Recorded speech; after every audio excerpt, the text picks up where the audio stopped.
एक व्यापारी के दो जवान बेटे थे, लेकिन वो व्यापारी उन दोनों बेटे से बहुत परेशान था। कारण यह था कि उसके जो बड़ा बेटा था वो ज़रूरत से ज़्यादा जितना पैसा उसके पास आता था उसको खर्च कर दिया करता था, 1 रुपया भी नहीं बचाता। और जो उसका छोटा बेटा था वो 1 रुपया भी खर्च नहीं करता था।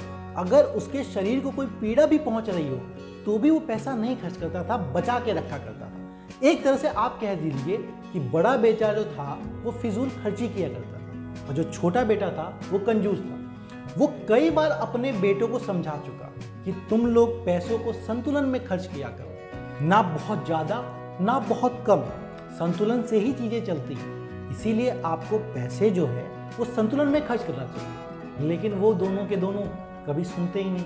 अपने पिता की बात को नज़रअंदाज करके जिस तरह से ज़िंदगी जी रहे होते हैं वैसे ही वो ज़िंदगी गुजर करते हैं।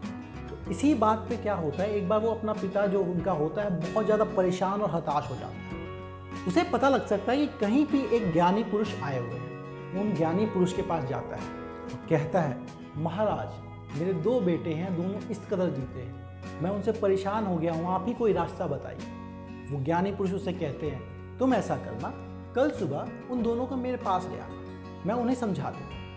अब ये आश्चर्यचकित रहता है कि ऐसी बात ये क्या समझा देंगे जो मैं नहीं समझा पाता, लेकिन फिर भी जानता है उनके ज्ञान को, उनके तपोबल को, जो पक्का उससे तो ज़्यादा अच्छी तरीके से बातों को बता सकते हैं। वो अपने दोनों बेटों को उस ज्ञानी पुरुष के आगे ले आता है सामने।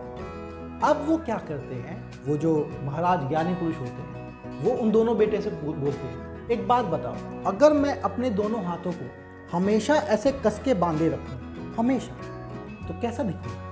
वो दोनों लड़के बोलते हैं उसको कि देखिए, अगर आप अपने दोनों हाथों को ऐसे ही बांधे रखेंगे, ऐसे ही रखेंगे, तो दुनिया तो यही समझेगी कि आप अपंग हैं, कोई बीमारी है आपको। वो कहता अच्छा।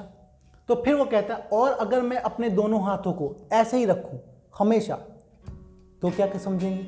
तो कहता तो दुनिया फिर वही समझेगी, इसमें कुछ ना कुछ परेशानी है, कोई बीमारी है, कोई अपंगता है, इसीलिए हमेशा ऐसे है।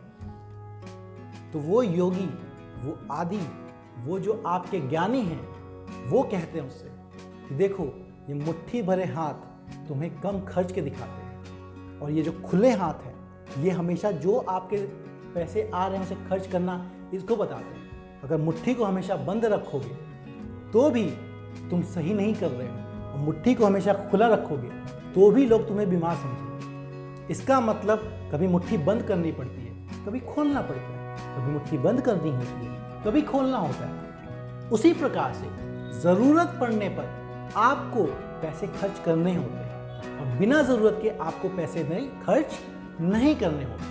संतुलन इसी से चलता है। दोस्तों, ये बात थी उन पीढ़ी के लिए, उन लोगों के लिए कि जो अपनी ज़रूरतों से ज़्यादा खर्चा कर रहे हैं। आज की सोसाइटी में बड़ी अजीब दिक्कत हो गई है। दिक्कत क्या, बाकियों को छोड़ो, हमारे दोस्तों और कुछ जानकारों के साथ भी है। जितनी उनकी सैलरी नहीं है उससे ज़्यादा का महंगा फ़ोन लेते हैं, बस इसलिए कि दुनिया को दिखाने के लिए कि देखो मेरे पास ये है। आप इस झंझावे मत आइएगा। एक समझदार, एक सूझबूझ व्यक्ति वही होता है जो अपने पैसों को बिल्कुल संतुलन से खर्च करता है। एक समझदारी की परिभाषा आपके, जिस तरह से आप अपने व्यय, अपने खर्चे को दर्शाते हैं, वो भी बताता है।